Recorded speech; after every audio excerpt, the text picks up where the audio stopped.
Nakumpiska ng Police Regional Office Calabarzon ng mahigit 300 million pesos na halaga ng iligal na droga sa 9 na buwang buy-bust operation sa iba't ibang probinsya. Ang detalye sa report ni Denise Abante.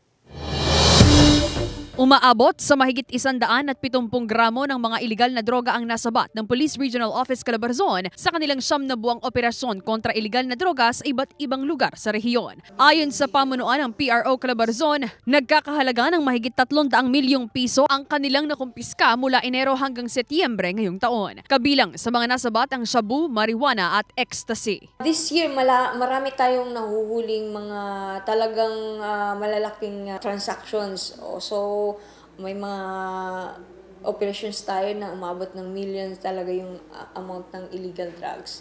Mas konti ngayon ang arrested but mas malalaki. Mga high value individuals yung mga nahuhuling natin. Umaasa ang pulisya na sa tuloy-tuloy na paggagalugad at panghuhuli sa mga sangkot sa illegal na droga, mababawasan ang naitatalang krimen sa rehiyon.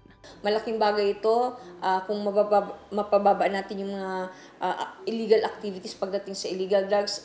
Expect natin na makaka-apekto din ito sa crime rate natin and hopefully mababa din siya. Malaking bagay din ito para sa ating drug clearing operations. Samantala, paiigtingin umano ng PRO Calabarzon ang kanilang mga programa para sa mga drug-dependent person na nais magbagong buhay. Ayon sa otoridad, maaari silang mabigyan ng kabuhayan o trabaho sa tulong ng TESDA at iba pang private sectors. Makatutulong daw ito para hindi na muling maligaw ng landas ang mga ito.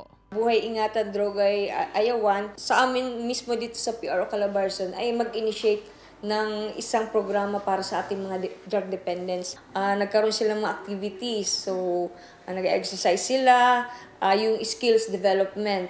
Tinuruan sila ng TESDA yung pag-welding, yung sa electrical. So, para after nila dito is magkaroon sila ng hanap buhay. Kasama si J.R. Manjares, Denise Abante, Balitang Southern, Tagalog.